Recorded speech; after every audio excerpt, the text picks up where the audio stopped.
कैसे हो बच्चों। आज मैं आप सबको एक कहानी सुनाने जा रही हूँ जिसका नाम है शिकार का ऐलान। लेकिन कहानी सुनाने से पहले आप सबको एक काम करना है, और वो ये है कि आपने नीचे दिया गए लाल वाले सब्सक्राइब बटन को दबाना है और वीडियो को अपने लाइक और घंटी वाले आइकॉन को भी दबाना है, क्योंकि मेरी नई नई कहानियों के अपडेट आपको जल्दी से जल्दी मिल सके। कहीं ऐसा ना हो बाकी के बच्चे मेरी कहानी आपसे पहले सुन ले और बाद में आपको ना चिढ़ाए। अब मैं आपको कहानी सुनाना शुरू करती हूँ। सालों पहले एक घने से जंगल में कुछ जानवर रहा करते थे। उनमें से एक शेर था और उसकी सेवा में हरदम लोमड़ी, भेड़िया, चीता और चील रहते थे। लोमड़ी को शेर ने अपनी सेक्रेटरी, चीता को अपना अंगरक्षक और भेड़िए को अपना गृहमंत्री बना रखा था। इनके अलावा चीता दूर दूर की सारी खबरें लाकर शेर को देता था, यानी वो खबरी का काम करता था। इन चारों को भले ही शेर ने अच्छे अच्छे पद दे रखे थे, लेकिन दूसरे जानवर इन्हें चापलूस मंडली कहते थे। सबको पता था कि चारों कोई काम करें चाहे न करें, लेकिन शेर की चापलूसी खूब अच्छे से करते हैं। रोजाना चारों जानवर शेर की बड़ाई में कुछ शब्द कह देते थे जिससे वो खुश हो जाता था। इन सब के चलते जैसे ही शेर शिकार करता था तो अपना पेट भरने तक खाने के बाद वो अपने चारों खास पद में बैठे जानवरों को बाकी का हिस्सा दे देता था। इसी तरह लोमड़ी, भेड़िया, चीता और चील की जिंदगी बड़े ही आराम से कट रही थी। एक दिन खबरी चील ने अपने चापलूस दोस्तों को आकर बताया कि काफी देर से सड़क के पास में ही एक ऊंट बैठा हुआ है। भेड़िया ने सुनते ही पूछा कि क्या वो अपने काफिले वालों से बिछड़ गया है। चीते ने इस सवाल को सुनते ही कहा कि चाहे जो भी हो हम उसका शिकार करवा देते हैं शेर से। उसके बाद कई दिनों तक आराम से उसे खाएंगे। इस बात को सहमति देते हुए लोमड़ी ने कहा कि ठीक है, मैं जाकर राजा से यह बात करती हूँ। इतना कहकर सीधे लोमड़ी शेर के पास पहुंची और बड़े ही प्यार से बोली, महाराज, हमारा दूत खबर लेकर आया है कि एक ऊंट हमारे इलाके में आकर सड़क के किनारे में बैठा हुआ है। मुझे किसी ने बताया था कि मनुष्य जिन जानवरों को पालते हैं उनका स्वाद काफी अच्छा होता है, एकदम राजाओं के खाने के लायक। अगर आप कहें तो मैं यह ऐलान करवा दूं कि वो ऊंट आपका शिकार है। लोमड़ी की अच्छी बातों में आकर शेर ने कहा, ठीक है। इतना कहते ही वह उस जगह पर पहुंच गया जहां ऊंट बैठा हुआ था। शेर ने देखा कि वो ऊंट काफी कमजोर है और उसकी आंखें भी काफी पीली हो चुकी हैं। उसकी ऐसी हालत शेर से देखी नहीं गई। उसने ऊंट ने पूछा कि दोस्त, तुम्हारी ऐसी हालत कैसे हो गई? कराहते हुए ऊंट ने जवाब दिया, जंगल के राजा, क्या आपको नहीं पता कि सारे इंसान कितने दयाहीन होते हैं? सारी उम्र मुझसे एक व्यापारी ने माल धुलाया। अब मैं बीमार हो गया तो उसने मुझे अकेले मरने के लिए छोड़ दिया।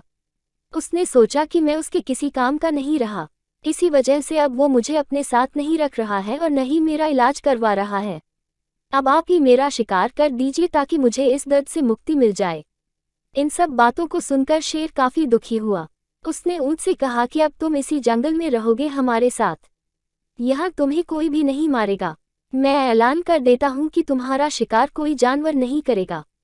शेर की इस दयालुता को देखकर चारों चापलूस जानवर दंग रह गए।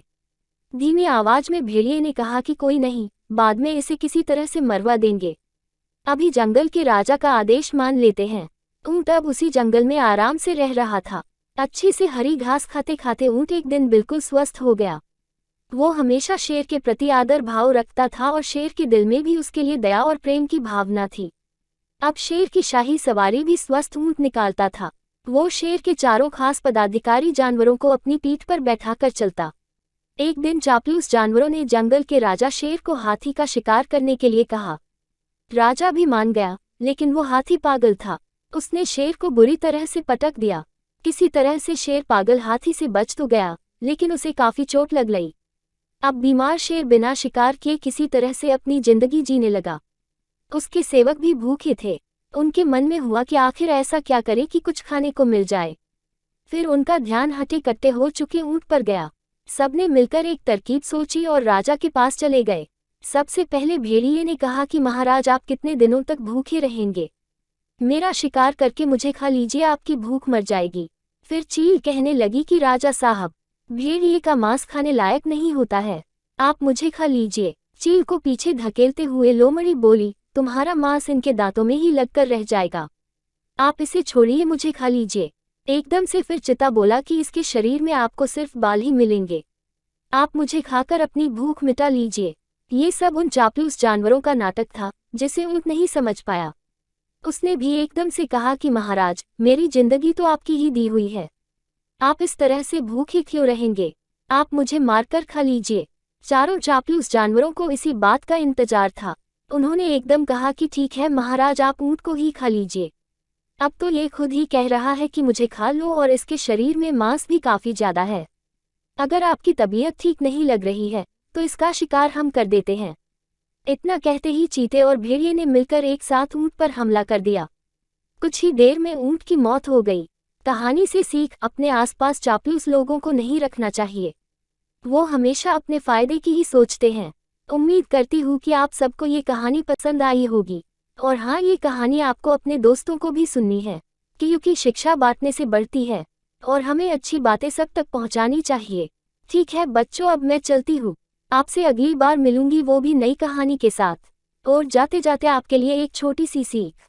मुझे पता है कि आप सबको बर्गर, पिज्ज़ा, चाउमीन, चॉकलेट वगैरह वगैरह बड़े पसंद होंगे और आप सब ये चीज़ें बड़े मज़े से खाते भी होंगे। लेकिन बच्चों, ये सब चीज़ें आप सबकी सेहत के लिए बड़ी हानिकारक होती है। इनसे वजह से हमारा शरीर बीमारियों का घर बन जाता है और फिर हमें डॉक्टर के पास जाना पड़ता है और सुई लगानी पड़ती है। मुझे पता है आपको भी सुई लगाने में डर लगता होगा, मुझे तो लगता है। इसलिए बच्चों, आपको भी अगर डॉक्टर से सुई नहीं लगानी है तो आज से ही बाहर का खाना और फास्ट फूड बंद करना होगा। और मुझे पता है आप सब ये कर सकते हैं। ठीक है बच्चों, अब मैं चलती ही, फिर मिलूंगी नई कहानी के साथ।